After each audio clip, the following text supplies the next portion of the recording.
Hi, Jules. How are you today? Hi, Michelle. How are you? I'm good. I'm so glad that you're here today. For our guests out there, we are so lucky. We are joined by Jules Feng from Jules Collective. She is a Korean female founder. Whoop, whoop. Everybody knows Yes. I'm a huge Korean fan.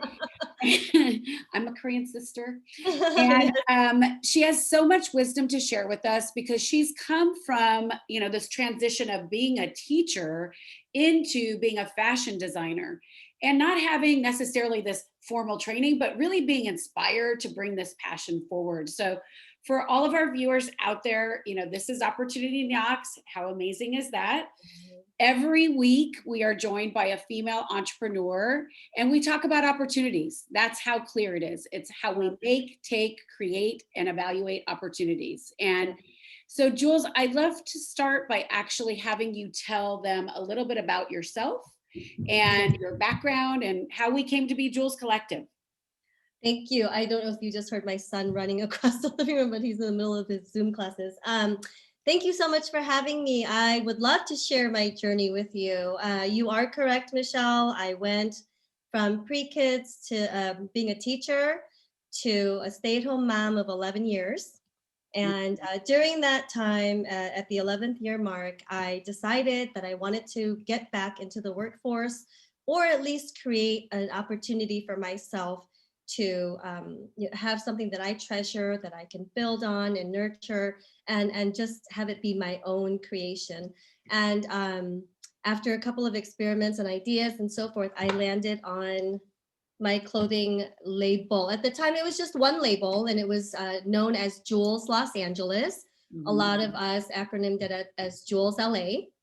And over the course of, it's been a total of 7 years, over the course of 7 years, just 2019, September of 2019, right before the pandemic, I introduced a new label called Jules Culture, J Culture. And these two brands, these two labels fall under one big umbrella called, that I refer to as Jules Collective. So I like to tell women to think of it as a department store, Jules Collective, and under Jules Collective is Jules Los Angeles and J Collective, J Culture. And what are the differences between the two? Just curious. Yes. So Jules Los Angeles is my baby. I mean, I started that 7 years ago, as you had mentioned earlier, with no prior experience in retail or the garment industry or the fashion world. I started it in downtown Los Angeles with one factory who I am still with to this day. So Jules Los Angeles JLA Made is designed by me, and I live near the beach, so I call it designed by the beach and made in LA. It is literally hand cut pieces sewn by one individual, created in very small productions. I cut at one time either 5 or a maximum of 10. So every one of those pieces are just beautifully hand cut. Yes, very special, very special. They're all named after significant women in my life. Whether I've known someone for 10 minutes, ran, just a quick wise conversation at LAX, all the way up to women I've known since I was 6 years old when I immigrated, to Chicago, Illinois. And Wow, everyone, that's amazing. very, very significant names. Each piece is very special. Then what I introduced in September of 2019 was I had flown back to South Korea, where I'm from, and I noticed the intense attention to detail and the pride behind the factories, the high-end factories in South Korea. I was really impressed. I was very impressed. And when I hired a broker to take me on a little tour, I noticed that their cotton is different, their sewing craftsmanship is different. Everything is so expertly made. And again, there's different levels of factories. Obviously, I attended on a tour to the top 3, and I just fell in love. And I'm wearing one of the pieces that I curated there. And so I decided, Give us yes, a little tour back up. Oh yeah, yep. love that. So beautiful. Slim fit blazer. So what I did was I just put a little, a little touch of my own style and fashion. This is an adjustable and removable attached neck piece that you can turn into a choker, that you can just kind of leave like this and attach it. Just beautiful pieces that are inspired by Korean fashion. And a lot of women are into K-beauty, into K-fashion these days. Totally. Yeah. And you know, a lot of people watch Korean dramas. And so these are pieces that you would find in a lot of those dramas. And I brought it to the United States. Yeah, what I love about it is it sounds like some of the words that come up for me is really about craftsmanship and quality and A lot of unique integrity. and special and integrity and all things that frankly when we look at where the garment industry is today are not always words that come up. And I think that's such an amazing thing that you have a tribute to that, which makes me want to be a consumer of your line, you know, because, you know, especially now that like the environmental, you know, vintage or recycling clothing or whatever, it's nice to know that like your quality will last for a long time. Because tell me a little bit about the type of cotton that you use and why you chose that. And Okay. because I remember us having this conversation and being fascinated about that. Yes. So when I decided to start this clothing line 7 years ago, I walked into a factory in downtown LA. I'm fluent in Korean. The garment industry in downtown Los Angeles right now is predominantly owned by Koreans, owned and operated by Koreans. And so I basically had a list of questions, and one of them was, what type of fabric is not very common in the United States that should be?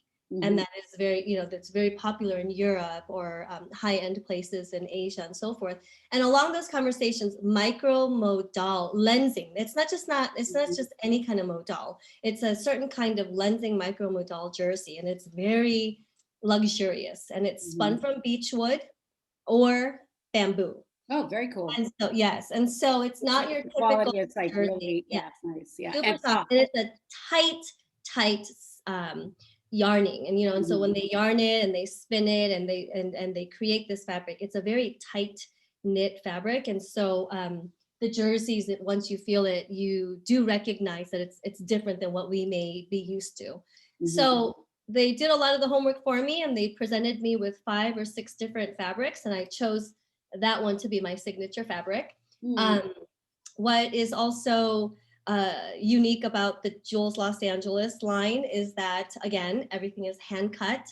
I have in my factory, there is the main area that clothes are produced. And then I have a tiny little section in the back where I hired one person to do all my cutting and another person to do all the sewing. So the attention to detail, the quality assurance, and you know how many times I pay extra for them to check and over check. And Wow, so that's I think amazing. those, yes. And again, not having that traditional business background has led me to be able to do these type of procedures. I mean, it's not always the most cost effective, but that's how I started. And that is what caught wind with a lot of women across, I mean, at this point, I have a lot of even international shoppers.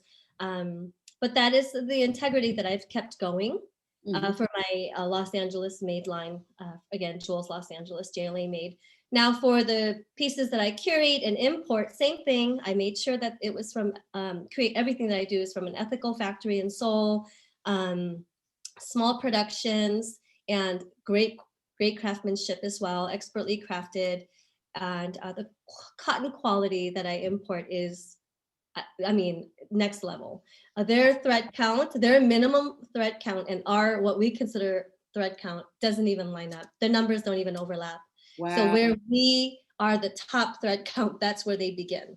Wow, And that's so, amazing. yes, yes. So the quality of my sweatshirts, the t-shirts are just thicker.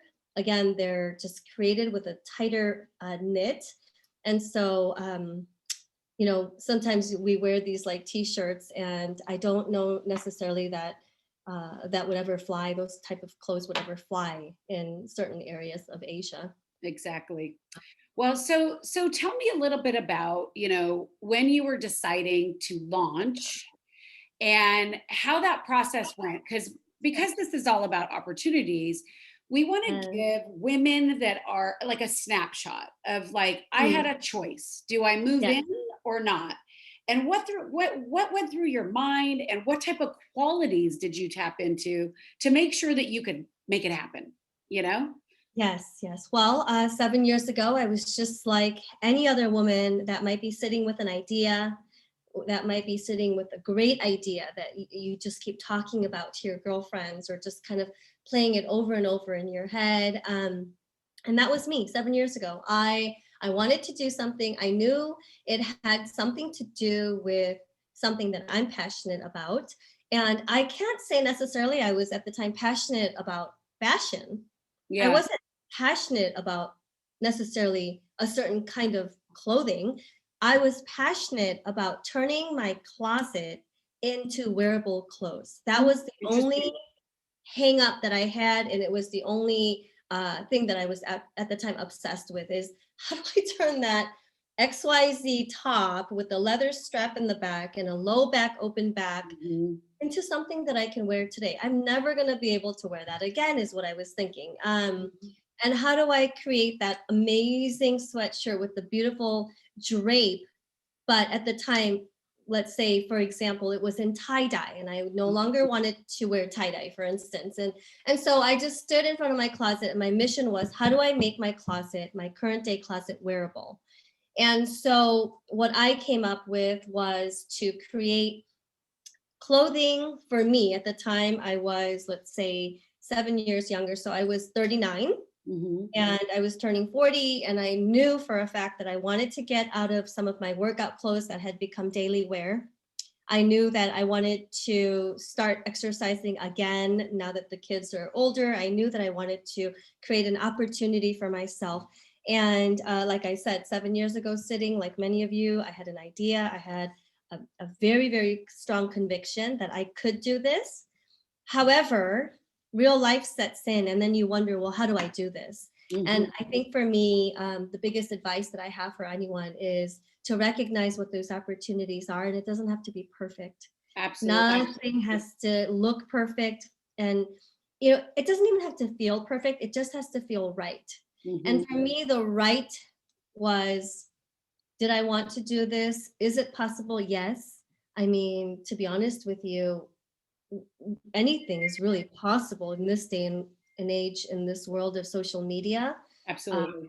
YouTube, and I mean, I don't do any of those things. I don't do the YouTube, I don't do the Snapchats, I don't do the Twitter, but with those available to us, anything is possible. And nowadays, what is it, TikTok, like anything is possible. Yeah, So no, it's true.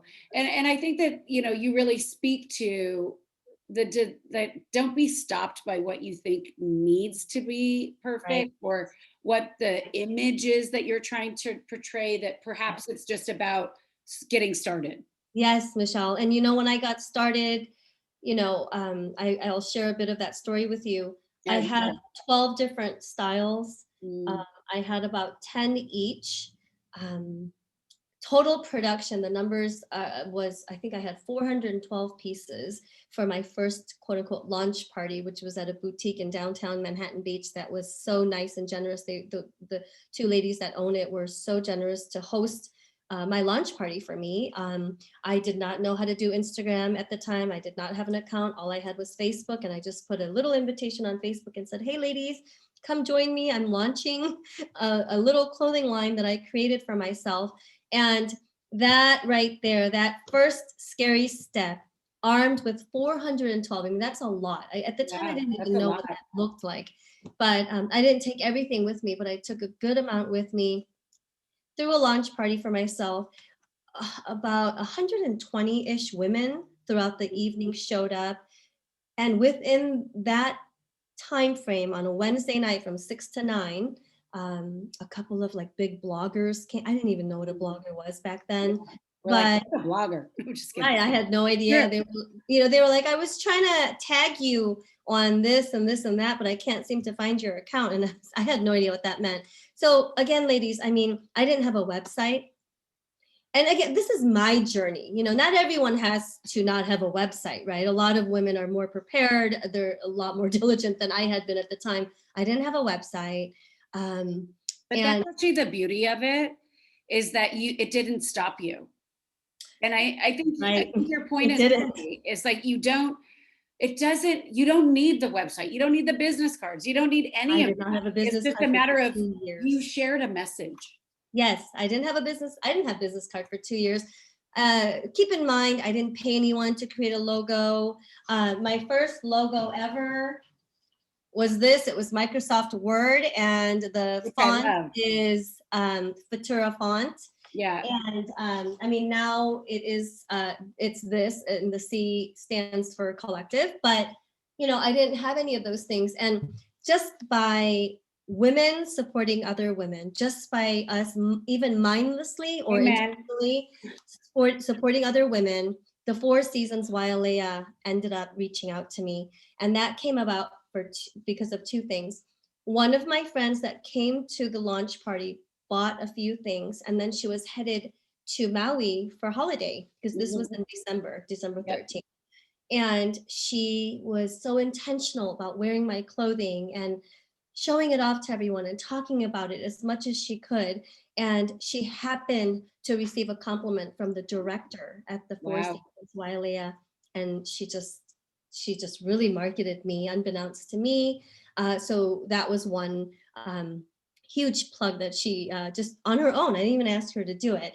The other one was I showed up on the buyer's Facebook feed because she happened to follow another mom in Manhattan Beach that had a bag line and candles and so forth. Wow. She was selling to the Four Seasons. So just, it really was just, it's women. It was But I all. think that that's the thing about women supporting women and also viral marketing. Oh yeah. So viral marketing still plays such a huge role in people condoning and advocating for purchases. Yeah. And I mean, look, I think at the same time, had you had not designed this beautiful line, right, of multiple pieces, right? Like if you were to do it all over again, you would never design so many different pieces, but No. because you had this plethora for people to choose from that showcased your design quality, like Yeah.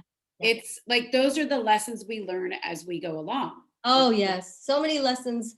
And you know, one of the things that I have to say that I attribute to slowly growing is, again, I mean, there's so many lessons, but one of them was to recognize what your strengths may not be, Mhm. to focus on your strengths, and to necessarily don't hesitate to ask for help. Absolutely. It doesn't always have to be paid, hired help at the beginning. So many friends have just helped me, and I was very honest and vulnerable. And I said, Yeah. okay, I don't know how to do that. Yeah. How do Yeah. you do Yeah. that? Yeah. Technical stuff was a huge one. My girlfriend Katie, who I have a top named after her, she's the one who put the whole launch party together. I didn't even know That's that beautiful. a launch party was a thing for a designer. I had no idea. She's like, oh yeah, girl, you have to do a launch party and you got to do this and this and this and get your name out there. And I think bits of advice that came along from other women who are more technical than I am, telling me that you really should create a website. And so, although that took a year for me to get on it, I did. And back then, I had a mirror, I had an iPhone 5, Mhm. and I just took selfies of Yeah. myself, and But those were, let's face it, you're beautiful, right? So I think. you modeling your photos, which everybody should go follow her on Instagram. Thank She's you. got such a natural Ah, way of selling her line. Like she's gorgeous. oh gosh, And thank you. it's at Oh, Jules Collective, right? so the website is julesCollective.com. Yeah. Yes. Because But like when it's I follow you and I see you on the boardwalk in Manhattan Beach, I mean, I'm like, I want to buy everything that she has. I oh mean, goodness. I mean, and again, that goes back to the behind the scenes. I mean, it is literally one teenager, I have two of them, or one grandma, my mom. So those are my photographers. And I mean, that's the other thing, the lead into the next bit of advice that I have is to use your resources. I mean, it really doesn't have to look perfect. And the pictures are not necessarily sometimes, retouched or, you know. it is what it is, and we try our best. I just happen to model my own clothes because it's convenient. I can't set up a photo shoot every week, and I can't book this person and that It's person. also costly. Let's face it. Oh yes. Oh Like, yeah.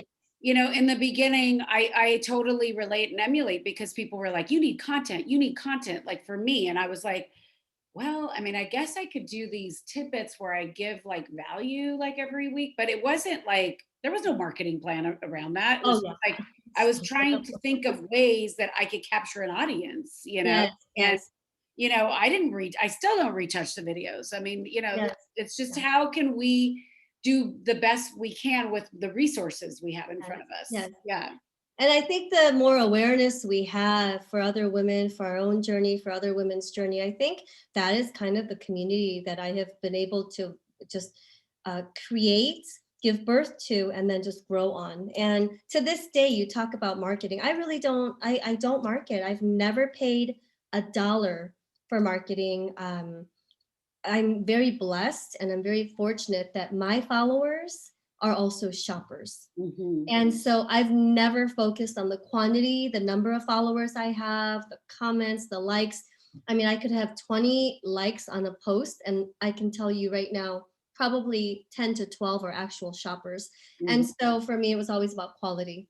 Uh, Well, and I think and it's also, you're touching on something about staying in your own lane and just know who you are, yes, know your value, and really just don't pay attention to all that other stuff, yes, because yes. it doesn't always serve you, right?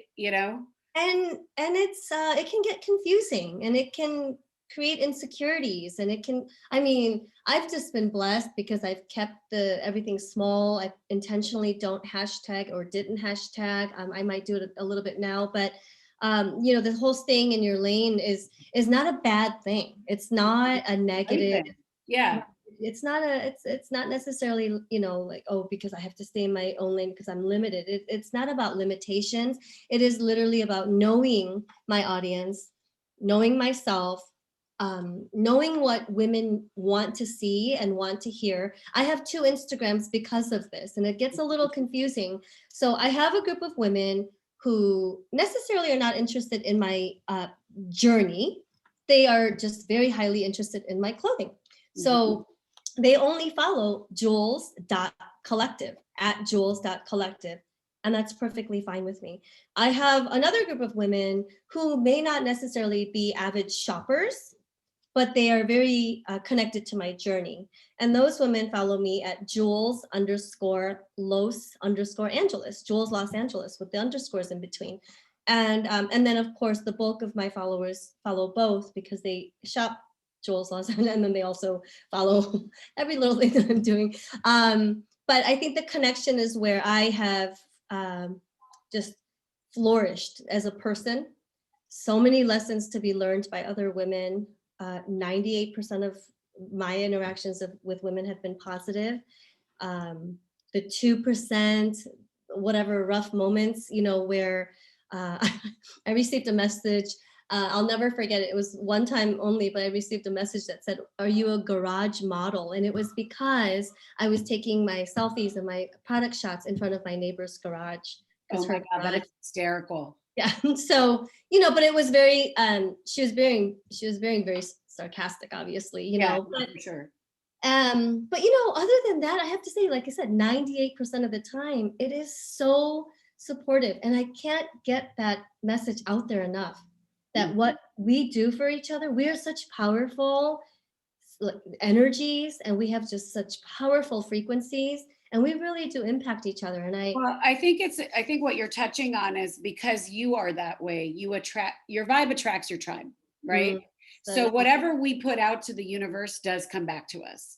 And you're that way. You amen. support other people. So Yes. therefore, people come back and support you and surround you with what you need to help continue So moving forward. important. It is so important Yeah. because it is not easy. And I think that a lot of us go through it. We follow so many pages and it's intentional. It's intentional when we follow positive pages like yourself. I mean, your content is very positive. It gives other women courage and ideas and opportunities and resources and so forth. And I think that is, again, I That's tell. so, thank you so much. I It's true. appreciate that. Yes, It ma'am. is true, and it's intentional, which is the best part of it. But I think that what I tell women often is that I'm not necessarily in the clothing business. I am in the business of women. Mm, I find myself in the business of women. yeah. And that is why we're patient and we are more loving and tender and uplifting. Yeah. Well, I think that when you frame it that you're in the business of women, it really means that you are trying to tap into the emotion Oh, yeah. from your target audience, which is so much more than saying I'm in the apparel business or I have a Yes, athletic line. absolutely. So I Absolutely. do have one last question for you Yes. because I know your time is valuable and I want to value it.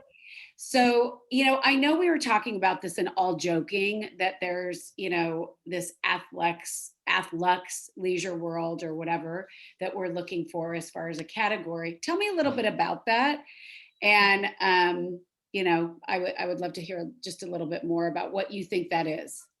For me, from the start, as I said, it wasn't necessarily that fashion and its beauty was my passion.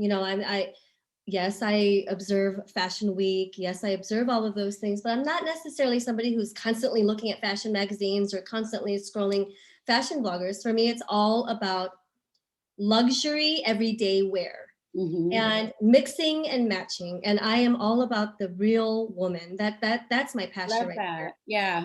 All of my patterns are created on real human beings. So when I have a new piece, I have 3 fit models at minimum, I have 5 at maximum, and I actually put the piece on a real woman with 36 double D's, I love that. with myself, Yeah. with nothing, I mean, all of the above. And I put my clothes on real woman because I'm trying to find real clothes for the real woman.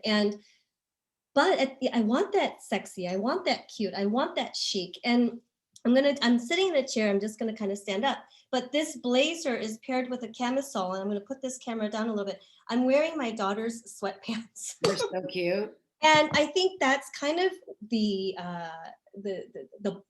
bigger picture was just how do I get us to transition out of wearing workout clothes Mhm. as our daily attire, because it is true, when we feel good, we look good, we just are good and we do better. I mean, obviously that's very superficial and it's on the surface, but it's true. No, but it is And true. it's How it has a direct impact of how we feel. It does. If I were to put on trousers right now, honestly, this whole outfit would go out and be hanging in my closet all over again because I can't pull it off. And that's the real me. And when I say pull it off, it just means mentally, emotionally, the to-do list that we have doesn't necessarily, Well, interact. I think what you're touching on is that, in our world, we are mothers. Our jobs never end, meaning like we're trying to get our workout in, we're in an interview, right? And then we quickly have to get off to go give our kids lunch or something like that, That's right, especially right now in exactly. this COVID world, right? Exactly, exactly. And so I'm not trying to set a fashion trend. I am not trying to be trendy at all. In fact, with what society tells us, I'm literally just trying to create a trend where we take what we have, or we take a few extra pieces that are long lasting, soft, luxury, and we just turn them into athlux wear. And I know a Exactly. couple of years ago, athleisure wear was the thing, and Yeah, I but still athleisure doesn't sound as cool. Let's face it. Athlex is the way to go. I'm buying it. That's what I want to say. Yes, so Um, I'm all about Fluxwear, and you said to me last time that I should trademark that. I I think probably you should. should. I'm not joking. Okay, I'm gonna I'm look not joking about at the it. trademarking. Yeah. So, just one last question, Yes. because one of the things I think that's such an amazing differentiator about you is that you grew up in Korea and you immigrated here. I think when you were 6. So 9 I was or born 6. in South Korea, and I immigrated to Chicago, Illinois when I was 6. Hmm. So Mhm. tell me how that plays into, I mean, obviously you're still so rooted in it, right? And Yes. you've, deemed this J culture a little bit, getting some Yes. inspiration from, pop culture in Korea. But tell me how it plays into just like your everyday, like, being. Well, I feel like I live a constant duality every single day of my life. So I actually came when I was 6, but then I left again when I was 18. So Mm, I never experienced the age of 18 to 22 what a college a true 18 to 22-year-old would experience in the United States. And I think the biggest thing for me is being caught in two cultures and constantly living in a duality like this is the Western society of women playing into the Eastern society and culture of women. And it wasn't perfect in the beginning because I myself was young and lacked certain wisdoms and experiences. But now, almost 48 years old, I can tell you that the beautiful attributes of South Korea, or just Korea as a culture, in terms of beauty, fashion, skincare, self-care, the matriarchal role. One big significant thing that I'm noticing, especially during pandemic, is in Asia, it's not a nuclear society. Like there's never a I or a me. It's always a we. That's or beautiful. Us or a they, which is why I believe Asians as a whole are maybe a little bit more adapting to what's going on in terms of masking and kind of looking out for each other. And your grandmother is just as important as my grandmother. It's actually a respect thing too. Yeah. Absolutely. Respect, regard, and so forth. So that part of me plays into a lot of the clothes that I make for myself, because it is a bit of vanity. It is total beauty, but at the same time, it is. Now, this is where the Western culture comes in. Is I live by the beach in Southern California. It has to be relaxed. It has to be. It has to be a nice material. It has to be sustainable. It has to be earth friendly, all of those things, and cost friendly and so forth. So I was able to go from, when I go to South Korea, the last 2019, I went to Korea 3 times. And, this is underdressed attire. Oh, yeah, definitely. For me to roll my sleeves up like this and just kind of throw on a tank top with joggers, no, unheard of. Yeah. And so you take that, and then I come back here, and then I go out like this, and they're like, "Where are you going? You have an event, Jules?" Messy. Right. So to merge those together, I strongly believe is where julesCollective kind of plays its major role. I love that. And I felt it was important to ask that question, because I do know that it's such obviously a big part of who you are, but just of your brand. And that's one of the things that I love about it, because I love culture so much. And no, you do. You are truly my Korean sister from another mister. I try. My blonde Korean. That's right. So I just want to thank you for your time. And I would love for you to leave our audience with anything specific on your way out. You already gave them your Instagram handle, but tell them how they can shop, basically. Well, basically, how they can reach you. For ladies that are new to my line, the biggest thing I would like anyone to know is that it truly is a very convertible, versatile, and adaptable line. And meaning, what is a top on one woman can also be a dress on another. So when you see something and the model is wearing it as a dress, I want, that's why if you go to my website, julesCollective.com, you won't really see the word top or dress a lot. You will see on some pieces, but I just call it, for instance, the Pauline is a Pauline. The Pauline on a woman who's a size, let's say 8, 9, 10, it might be a top. The Pauline on a woman who's a 0 or a 00, who's just naturally small framed, it could be actually a dress. The Pauline on the size, it's true, size 14, 16 could just be a t-shirt.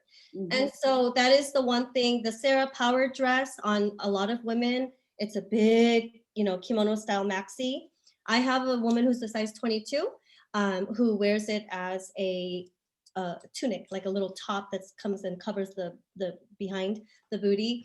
And so that is the one thing, is I really do want you to leave all those, boxed in ideas that we are told, like a top is a top and a dress is a dress, off the table, and just be open-minded, because I'm a petite woman. And so a lot of women will see things on me and say, oh, that looks cute on her, but it would never fit me.